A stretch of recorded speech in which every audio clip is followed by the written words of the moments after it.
કારા છતર જીઆઈડીસીમાંથી વિદેશી દારૂનો મોટો જથ્થો ઝડપાયો છે। અંદાજે 1000 પેટીથી વધુ વિદેશી દારૂનો જથ્થો ઝડપી લેવાયો છે। ટ્રક, કન્ટેનર, બોલેરો પિકઅપ અને દારૂ સહિત કરોડોનો મુદ્દામાલ કબજે કરાયો છે। રેડ દરમિયાન 3 ઇસમોની અટકાયત પણ કરવામાં આવી છે।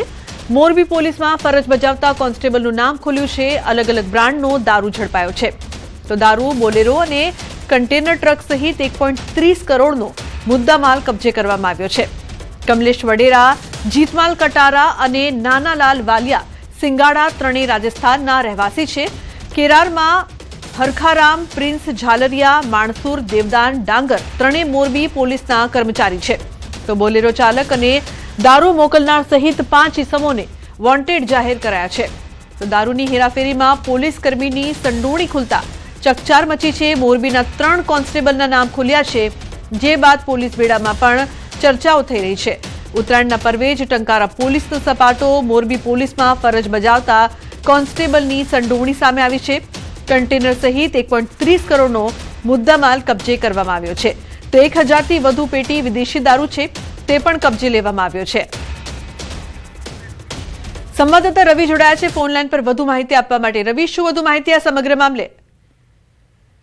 ટંકારાના છતર નજીક ગોડાઉનમાંથી દારૂ ઝડપાયાનો મામલો સામે આવ્યો છે, જેમાં મોરબી જિલ્લાના મોરબી તાલુકા પોલીસ સ્ટેશનમાં ફરજ બજાવતા કોન્સ્ટેબલનું નામ પણ સામે આવ્યું છે। દેવદાન ડાંગર નામના પોલીસ કોન્સ્ટેબલે દારૂ મંગાવ્યા, દારૂની સાથે સંડોવણી હોવાનું નામ ખુલતા તેની પર ગુનો નોંધાયો છે। કુલ 1.30 કરોડનો દારૂનો મુદ્દામાલ કબજે કરી દેવામાં આવ્યો છે। કેરારામ, હરખારામ અને પ્રિન્સ ઝાલરિયા સહિત પોલીસ કોન્સ્ટેબલ માણસુ, દેવદાન ડાંગરને પણ ઝડપવા ચક્રો ગતિમાન કરી દેવામાં આવ્યા છે। જી બિલકુલ રવિ, આભાર સમગ્ર માહિતી બદલ। સુરેન્દ્રનગરના સુદામડા ગામે વિદેશી દારૂના કટિંગ પર પોલીસ ત્રાટકી છે। 34.50 લાખનો વિદેશી દારૂ ઝડપી પાડ્યો છે। સુદામડા ગામની સીમમાં વિદેશી દારૂની મોટા પાયે હેરાફેરી કરવામાં આવી રહી હોવાની બાતમીના આધારે સાયલા પોલીસે દરોડો કરતા બુટલેગરોમાં નાસભાગ મચી ગઈ છે। તો વિદેશી દારૂની 2568 બોટલો, બોલેરો પિકઅપ ગાડી તેમજ એક્ટિવા સહિત કુલ રૂપિયા 39,76,200નો મુદ્દામાલ કબજે કરવામાં આવ્યો છે। વિદેશી દારૂનો જથ્થો મંગાવનાર તેમજ બોલેરો અને એક્ટિવા ચાલક સહિત કુલ 5 શખ્સ સામે ગુનો નોંધવામાં આવ્યો છે। તો જે પ્રકારથી આ સમગ્ર મામલે પોલીસ દ્વારા તપાસ પણ કરવામાં આવી છે। સુદામડા ગામે વિદેશી દારૂની કટિંગ પર રેડ કરવામાં આવી છે। તો પોલીસે 34.50 લાખનો વિદેશી દારૂ ઝડપી પાડ્યો છે। અરવલ્લીના બાયડના ચોઈલા ગામના સગીરનો પતંગની દોરીએ ભોગ લીધો છે। મોપેડ સવાર 17 વર્ષીય તીર્થ પટેલ નામના યુવકનું કરુણ મોત નીપજ્યું છે। તો ચોઈલા ગામના બીજા સ્ટેન્ડ પાસેની આ ઘટના છે, જેમાં મોપેડ લઈને પસાર થઈ રહેલા સગીરના ગળે ચાઇનાની દોરી ભરાઈ જતા ગળું કપાતા ઘટના સ્થળે મોત નીપજ્યું છે। તીર્થ લોહીલુહાણ હાલતમાં નજીકની ખાનગી હોસ્પિટલ લઈ જતા તબીબે તેને મૃત જાહેર કર્યો છે। ઘટનાને લઈને સમગ્ર પંથકમાં શોકની લાગણી પ્રસરી છે। હાર્દિક જોડાયા છે ફોન લાઈન પર। હાર્દિક, શું વધુ માહિતી આ સમગ્ર મામલે? હા લોબના, ચોક્કસથી જે પ્રકારે અરવલ્લી જિલ્લાના બાયડ ખાતે આ જે ચોઈલા ગામ છે ત્યાં 17 વર્ષીય યુવકનું મોત થયું છે। તેનું એકમાત્ર કારણ છે પ્રતિબંધિત જે ચાઇના દોરી છે તેનું વેચાણ કરવાના કારણે આખરે આજે ઉત્તરાયણના પર્વમાં એક યુવકનો ભોગ લેવાયો છે। આશાસ્પદ યુવક તીર્થ પટેલ પોતાને મોપેડ ઉપર જઈ રહ્યો હતો, જે ચોઈલા ગામ પાસે બીજા સ્ટેન્ડ ઉપર ઘટના બની છે। સ્થળ ઉપર લોહીલુહાણ હાલતમાં પડ્યો હતો, ત્યાંથી તેને સારવાર માટે લઈ જવાની કોશિશ કરવામાં આવી, પરંતુ ડોક્ટરે તેને મૃત જાહેર કર્યો છે। ઘટના બાદ લોકોમાં આક્રોશ છે આ પ્રકારની જે ઘટના બની છે, કારણ કે માત્ર 17 વર્ષની ઉંમર છે। એવા સંજોગોમાં એનું નિધન થતા પંથકમાં શોક ફેલાયો છે। ત્યારે હાલ જે શોકની લાગણી જોવા મળી છે વિસ્તારમાં। બિલકુલ હાર્દિક, આભાર સમગ્ર માહિતી બદલ। તો પરિવારમાં શોકની લાગણી પ્રસરી છે। નાયબ મુખ્યમંત્રી હર્ષ સંઘવીએ ઉત્તરાયણ પર્વની ઉજવણી કરી ગાયોને ઘાસચારો ખવડાવ્યો। ગૌ માતાની પૂજા કરી ઘાસચારો ખવડાવ્યો। પરિવાર સાથે તેમણે ગૌ સેવા કરી હતી। તો ગૌ માતાની પૂજા કરીને ઘાસચારો ખવડાવ્યો હતો। હર્ષ સંઘવી પરિવાર સાથે પહોંચ્યા હતા અને ગૌ માતાના આશીર્વાદ લીધા હતા। ઉલ્લેખનીય છે કે મકર સંક્રાંતિ પર ગૌ સેવાનું અનેરું મહત્વ છે, ત્યારે હર્ષ સંઘવીએ ઉત્તરાયણ પર્વની ઉજવણી તો કરી, પરંતુ સાથે પરિવાર સાથે ગાયોને ઘાસચારો ખવડાવ્યો અને ગૌ માતાના આશીર્વાદ લીધા।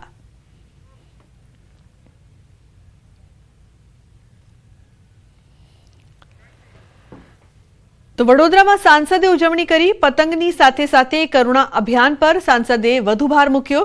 સાંસદ ડોક્ટર હેમાંગ જોશીએ કહ્યું કે રાજ્ય સરકારનું કરુણા અભિયાન અનેક અબોલ પક્ષીઓના જીવ બચાવશે। નાગરિકોએ પણ ચાઇનીઝ દોરીથી દૂર રહી અભિયાનમાં સાથ આપવો જોઈએ। રાજકીય નિવેદન આપતા કહ્યું બીજાની કાપવા કરતા પોતાની પતંગ સ્થિર રાખવા પર વધુ ભાર મૂકવો જોઈએ। દરેક કાર્યકરને જે જવાબદારી સોંપાઈ હોય તે નિષ્ઠાપૂર્વક નિભાવવી જોઈએ। હેમાંગભાઈ, શું કહેશો? ઉત્તરાયણનો પર્વ છે, લોકો સાથે તમે ઉત્તરાયણ ઉજવી રહ્યા છો, માહોલ તો સારો છે જ, પરંતુ બીજી મહત્વપૂર્ણ વાત કરુણા અભિયાનની છે। જાગૃતતા ઓછી છે અને તમે એ લાવવાનો પ્રયત્ન સતત કરી રહ્યા છો, તો નાગરિકોને શું મેસેજ આપશો? તમે કયા પ્રકારનું અભિયાન છે? હું માનું છું કે આપણા રાજ્યના માનનીય મુખ્યમંત્રીશ્રી અને માનનીય નાયબ મુખ્યમંત્રીશ્રીના સતત પ્રયાસોથી આપણા વડોદરા નહીં પરંતુ સમગ્ર ગુજરાતના તમામ જિલ્લાઓમાં કરુણા અભિયાનની એક જે હેલ્પ સેન્ટર છે ચાલી રહ્યું છે। વેટરનરી ડોક્ટર્સ આગામી 72 કલાક સુધી રાઉન્ડ ધ ક્લોક ઉપસ્થિત રહેવાના છે અને કોઈ પણ આપણા મૂંગા પક્ષીઓને જે ઈજા પહોંચે એ ઈજાનું સમાધાન તેઓ કરવાના છે। ત્યારે હું માનું છું કે માત્ર પક્ષીઓ નહીં, પ્રાણીઓ નહીં, પરંતુ મનુષ્યો માટે પણ ઘણીવાર જીવલેણ સાબિત થતી રહેતી હોય છે। એટલે આપણે કોઈ પણ તીક્ષ્ણ દોરાને ઉપયોગમાં લેવાથી આપણે બચીએ અને તમામ લોકો સાથે મળી અને શાંતિથી ઉત્તરાયણ ઉજવે એ માટેનો એક હું અપીલ કરું છું। અગાઉ વાત એ પ્રમાણે કે ઉત્તરાયણનો પર્વ અને રાજકારણને એકબીજાના પર્યાય ગણવામાં આવે છે કે જો પતંગ ટકાવી રાખવી હોય તો સ્થિરતા ખૂબ જ જરૂરી છે, તો એને લઈને કોઈ સંદેશ તમે કયા સિદ્ધાંતો પર આગળ વધ્યા? જ્યારથી આપણા દેશના આદરણીય વડાપ્રધાન શ્રી નરેન્દ્રભાઈ મોદીજીએ દેશની ધુરા સંભાળી છે, રાજનીતિનું પણ કલેવર બદલાયું છે। હવે કોઈના પેચ કાપવાથી નહીં, પરંતુ આપણી પતંગને સ્થિર રાખી અને આગળ આપણા કર્મમાં આગળ વધવાની એ જ બાબતની રાજકારણ એનાથી કાર્યકર્તા આગળ આવે છે ને એ આદરણીય વડાપ્રધાનશ્રીએ પોતે સાબિત કરી આપ્યું છે। ત્યારે હું વિચારું છું અને હું પોતે પણ એ સિદ્ધાંતમાં માનું છું કે આપણને જે કોઈ પણ જવાબદારી આપી હોય આપણે આપણી જવાબદારી પર ફોકસ કરી અને એ જવાબદારી કઈ રીતે સુપેરે આપણે પાર પાડીએ એ માટેના જ હંમેશા પ્રયાસ કરવા જોઈએ। બિલકુલથી, તો જે જવાબદારી મળી હોય એ જવાબદારી જે છે તેને પૂરી કરવી જે છે તે કર્તવ્ય બને છે અને એ કર્તવ્યના આધારે, એ સિદ્ધાંતોના આધારે જે ડોક્ટર હેમાંગ જોશી છે તે સતત આગળ વધી રહ્યા છે અને આજે ઉત્તરાયણ છે ત્યારે વિધાનસભા અધ્યક્ષ શંકર ચૌધરી ઉત્તરાયણ મનાવવા પહોંચ્યા થરાદ। વિધાનસભા અધ્યક્ષ શંકર ચૌધરીએ ભાજપના કાર્યકર્તાઓ સાથે પતંગ ચગાવીને ઉત્તરાયણની ઉજવણી કરી। ઉત્તરાયણ નિમિત્તે શંકરભાઈ ચૌધરીએ થરાદ વાસીઓને આપી વિકાસની ભેટ। થરાદ નગરપાલિકાને ક ગ્રેડમાંથી એ ગ્રેડમાં અપગ્રેડ કરવામાં આવી છે।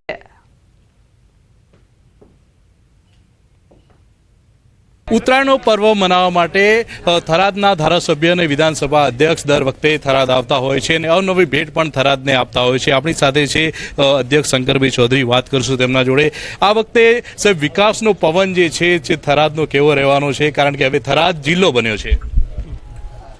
આજે ઉત્તરાયણનો પવન પણ સરસ છે અને વિકાસનો પવન તો થરાદવાસીઓએ બિલકુલ માણવાની શરૂઆત થઈ ગઈ છે। ખાસ કરીને આ વખતે પ્રજાસત્તાક દિવસની ઉજવણી પણ થરાદમાં થઈ રહી છે અને થરાદને કઈ કઈ ભેટો મળવા જઈ રહી છે આ નવા વર્ષમાં? ઘણું બધું કામ થઈ રહ્યું છે, ઘણા કામો વિકાસના થયા છે। હજુ પણ લોક સહયોગ અને રાજ્ય સરકાર બંને સાથે મળીને આ સરહદી વિસ્તારની અંદર એક એવું સેન્ટર બને કે દેશના અગ્રહરોળના જિલ્લા તરીકે આપણો સરહદી વિસ્તારનો થરાદનો વિકાસ થાય તે પ્રમાણેનો બેચ પાયો નાખવાનો શરૂઆત થઈ છે અને 26 જાન્યુઆરીએ મહામહિમ રાજ્યપાલશ્રીના હસ્તે આ વખતે ધ્વજવંદન ગુજરાતનો રાજ્ય કક્ષાનો એ આપણા થરાદના આંગણે થાય છે। વિકાસના ઘણા કામો થઈ રહ્યા છે અને બસ હવે શરૂઆત થઈ ગઈ છે એક નવા ઉત્સવની, દેશભક્તિના ઉત્સવની, અને સરહદી વિસ્તારના પ્રજાજનોમાં રાષ્ટ્રીય દેશભક્તિ ભરેલી છે એને ઉજાગર કરવાનું કામ પણ અહીંના યુવાનો કરશે। પહેલા એવો ટ્રેન્ડ હતો કે ઉત્તરાયણ મનાવવા તો શહેરોમાં જવું જોઈએ, અમદાવાદ જવું જોઈએ, પરંતુ હવે ટ્રેન્ડ બદલાયો છે અને જે લોકો અમદાવાદ રહે છે એ લોકો પણ હવે ઉત્તરાયણ મનાવવા પોતાના ગામ આવી રહ્યા છે, થરાદમાં આવી રહ્યા છે। શું કહેશો આ ટ્રેન્ડ વિશે? હા, બિલકુલ, થરાદની અંદર લોકોને થરાદની સંસ્કૃતિ, થરાદનું પોતિકાપણું એ હતું, સુવિધાનું થોડું વધારે જરૂરિયાત હતી, હવે સુવિધાઓ મળવા માંડી એટલે લોકોનો થરાદ પ્રત્યેનો પ્રેમ તો હતો જ, પરંતુ એ પ્રેમ અત્યારે ઉજાગર થયો અને હવે માત્ર ઉત્તરાયણ મનાવવા કે દિવાળી મનાવવા વધુ આવવા માંડ્યા એટલું નહીં, રોજગાર ધંધા માટે પણ અહીંયા વધારે આવવાની શરૂઆત થઈ છે અને બહારથી લોકો રિવર્સ માઇગ્રેશન કરીને અહીંયા ફરી પાછા થરાદની અંદર ધંધા રોજગાર માટે આવે તેવું પણ વાતાવરણ છે અને રહેવા માટે પણ સૌથી સલામત એ આપણું થરાદ બની રહ્યું છે. ઉત્તરાયણને પર્વને લઈને આપ શું સંદેશ આપવા માંગો છો પતંગ રસિકોને? પતંગ ચગાવો, પરંતુ પોતાનું ધ્યાન રાખીને. સાંજના સમયે પંખી જ્યારે માળા તરફ જતા હોય એ વખતે આપણે પતંગ ચગાવવાનું ટાળીએ. અને બીજું, કૂતરાને ગૌ માતાને જ્યારે ખવડાવીએ છીએ કંઈક તો એટલું ન ખવડાવીએ કે જેથી કરીને એના જઠરને લીવરને કોઈ નુકસાન થાય. આજે ખવડાવીએ, હજુ કાલે પરમ દિવસે પણ ખવડાવીએ. આ તો આપણી સાથે વિધાનસભા અધ્યક્ષ શંકરભાઈ ચૌધરી, તેમનું કહેવું છે કે હવે ધીમે ધીમે ટ્રેન્ડ બદલાઈ રહ્યો છે, થરાદનો વિકાસ થઈ રહ્યો છે, તે પ્રમાણે હવે ધંધા રોજગાર માટે લોકો થરાદ પરત આવી રહ્યા છે. કિશોર તુવર, ન્યૂઝ 18 ગુજરાતી, થરાદ. મહેસાણા કેબિનેટ મંત્રી ઋષિકેશ પટેલે પતંગ ચગાવીને કરી ઉત્તરાયણની ઉજવણી. કાર્યકરો સાથે ધાબા પર પતંગોત્સવનો આનંદ માણ્યો. વિકસિત ભારત અને સ્વદેશી અપનાવવાના સંકલ્પ સાથે પર્વ ઉજવ્યું હતું. તહેવારોથી દેશની આર્થિક તરલતા અને સમૃદ્ધિ વધતી હોવાનું નિવેદન આપ્યું. વાહન ચાલકોને સેફટી ગાર્ડ અને મફલર પહેરવા મંત્રીની ખાસ અપીલ. અબોલ પક્ષીઓ ઘાયલ ન થાય તેની તકેદારી રાખવા પણ કર્યો અનુરોધ. ઉત્તરાયણનું મહત્વ નાના બાળકોથી લઈને મોટા સુધી પોતપોતાના ધાબા ઉપર જુદી જુદી વાનગીઓ સાથે આખો દિવસ એની મોજ પણ માણતા હોય. પણ સાથે મારે એ પણ અપીલ કરવી છે કે ઉત્તરાયણનો સમય અને જે લોકો રાહદારી હોય, સ્કૂટર ઉપર લઈને લોકો જતા હોય, સેફટી ગાર્ડ પણ લગાવે, નાના બાળકોને આગળ ના ઊભા રાખે અને સાથે ગળામાં મફલર કેવું બાંધ્યા પછી જ પોતાની મુસાફરી કરે અને પક્ષીઓ પણ કોઈ આમાં ઘાયલ ના થાય એની ચિંતા કરે. બનાસકાંઠા મંત્રી પ્રવીણભાઈ માળીએ ડીસામાં ઉત્તરાયણની કરી ઉજવણી. કાર્યકરો સાથે ધાબા પર પતંગ ચગાવીને ઉજવણી કરી. કાર્યકરો સાથે જલેબી ફાફડા ખાઈને પતંગોત્સવ મનાવ્યો હતો. મોટી સંખ્યામાં કાર્યકરો જોડાયા હતા. મકર સંક્રાંતિ એટલે સૂર્યનો ધનુ રાશિમાંથી મકર રાશિની અંદર પ્રવેશ થતો હોય અને એમાં ખૂબ ઉત્સાહ ઉમંગ સાથે નાના બાળકથી લઈને વડીલો ધાબા પર પતંગ ચગાવતા હોય. સૌને મકર સંક્રાંતિ શુભકામનાઓ પાઠવું છું. અને સાથે સાથે ઉત્તરાયણ પર્વે અમિત શાહ અમદાવાદમાં છે. અમિત શાહ ગુરુદ્વારામાં માથું તેમણે ટેકવ્યું. પરિવાર સાથે થલતેજ ગુરુદ્વારામાં તેમણે દર્શન કર્યા. ગુરુદ્વારામાં બેસીને ગુરબાની સાંભળી. તો પરિવાર સાથે થલતેજ ગુરુદ્વારામાં દર્શન કરવા માટે અમિત શાહ પહોંચ્યા હતા. ત્યાં તેમણે માથું ટેકવ્યું હતું અને સાથે જ પરિવાર સાથે તેમણે વાહેગુરુના આશીર્વાદ પણ લીધા. ઉલ્લેખનીય છે કે ઉત્તરાયણ પર્વે અમિત શાહ અમદાવાદમાં છે. વિવિધ વિકાસ કાર્યોની તેમણે ભેટ પણ આપી હતી અને સાથે ગુરુદ્વારા પહોંચ્યા હતા. આજે અમદાવાદમાં તેઓ વિવિધ વિકાસ કાર્યોનું તેમણે શિલાન્યાસ કર્યું છે. સાથે ગુરુદ્વારામાં માથું ટેકવ્યું છે. પરિવાર સાથે થલતેજ ગુરુદ્વારામાં તેમણે દર્શન પણ કર્યા. ગુરુદ્વારામાં બેસીને તેમણે ગુરબાની સાંભળી હતી. તો રાજ્યભરમાં આજે મકર સંક્રાંતિનો પર્વ હર્ષોલ્લાસથી મનાવવામાં આવી રહ્યો છે. ત્યારે અમિત શાહ ખાસ પહોંચ્યા છે અમદાવાદમાં. પરિવાર સાથે તેઓ તહેવાર પણ ઉજવી રહ્યા છે. તો સાથે જ મકર સંક્રાંતિનો પર્વ ઉજવવા માટે તે દર વખતે આવે છે. મંદિરોમાં પણ ભક્તોની ભીડ ઉમટી. અમદાવાદમાં ભગવાન જગન્નાથ મંદિરમાં વિશેષ શણગાર અને પૂજા અર્ચના કરવામાં આવી. ગૃહમંત્રી અમિત શાહ પણ જગન્નાથ ભગવાનના દર્શને પહોંચ્યા હતા. ભગવાન જગન્નાથના આશીર્વાદ લીધા બાદ ગાય માતાની પૂજા કરી. અમિત શાહે ઘાસનું દાન પણ કર્યું હતું.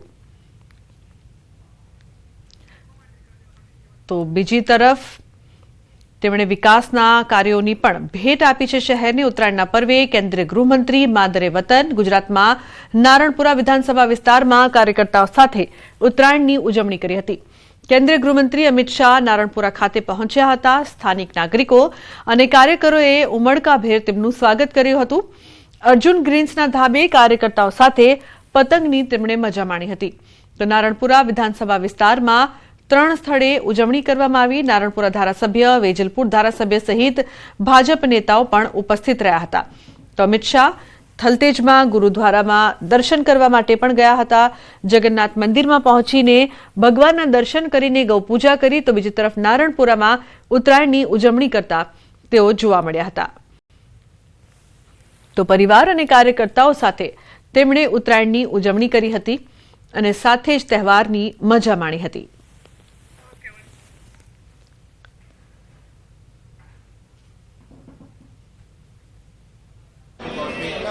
કેન્દ્રીય ગૃહમંત્રી અમિત શાહ 3 દિવસ ગુજરાત પ્રવાસે આવ્યા છે. ગુજરાત પ્રવાસ દરમિયાન આજે મકર સંક્રાંતિનું પર્વ છે, ત્યારે મકર સંક્રાંતિના પર્વની ઉજવણી ગુજરાત ખાતે કરી રહ્યા છે. તે અંતર્ગત આપ જોઈ રહ્યા છો કે અમદાવાદમાં તેઓ ગુરુદ્વારા ખાતે પહોંચ્યા છે અને ગુરુદ્વારામાં તેઓ શીશ નમાવી અને દર્શન કરી રહ્યા છે. ગુરુ ગ્રંથ સાહેબનું પૂજન અર્ચન કરતા કેન્દ્રીય ગૃહમંત્રી અમિત શાહ જે છે તે નજરે પડી રહ્યા છે. તેમની સાથે તેમના પરિવારજનો જે છે તે પણ ગુરુદ્વારા ખાતે પહોંચ્યા છે અને ત્યાં દર્શન પૂજન કરી રહ્યા છે. મહત્વનું એ છે કે દર મહિનાની અંદર લોહરી પર્વ શીખ સમુદાયનું આવતું હોય છે ને લોહરી પર્વ એટલે કે જે નવા મહિનાની શરૂઆત થતી હોય છે ને નવા મહિનાની શરૂઆત દરમિયાન શીખ સમુદાયના લોકો ગુરુદ્વારા ખાતે આવતા હોય છે. ગુરુદ્વારા ખાતે તેઓ દર્શન પૂજન અર્ચન કરતા હોય છે. ગુરુદ્વારામાં ગુરુ ગ્રંથ સાહેબના દર્શન પૂજન કરતા હોય છે અને સાથે કેન્દ્રીય ગૃહમંત્રી અમિત શાહ જે છે તે સંબંધ કીર્તનની અંદર પણ સહભાગી થયા છે. આપ જોઈ રહ્યા છો દ્રશ્યો જે પ્રમાણે કેન્દ્રીય ગૃહમંત્રી અમિત શાહ જે છે તે ગુરુદ્વારા ખાતે પહોંચ્યા છે અને દર્શન પૂજન કરી અને આ લોહરી પર્વની ઉજવણી જે છે તે કરતા નજરે પડી રહ્યા છે. તેમની સાથે તેમના ધર્મપત્ની સોનલબેન જે છે તે પણ જોવા મળી રહ્યા છે. તેમના પુત્ર જય શાહ અને તેમના પત્ની જે છે તેમ આ તમામ પરિવાર સાથે તેઓ ગુરુદ્વારા ખાતે આવે છે અને દર્શન કરી અને આ લોહરી પર્વની ઉજવણી કરી રહ્યા છે. મહત્વનું એ છે કે મકર સંક્રાંતિના પર્વ નિમિત્તે વિવિધ કાર્યક્રમોની રૂપરેખા પણ ઘડાય છે અને તેમાં તેઓ ગુરુદ્વારાની અંદર દર્શન કરી અને સહભાગી પણ થયા છે. કેમેરામેન અમિત શર્મા સાથે ગૌતમ શ્રીમાળી, ન્યૂઝ 18 ગુજરાતી.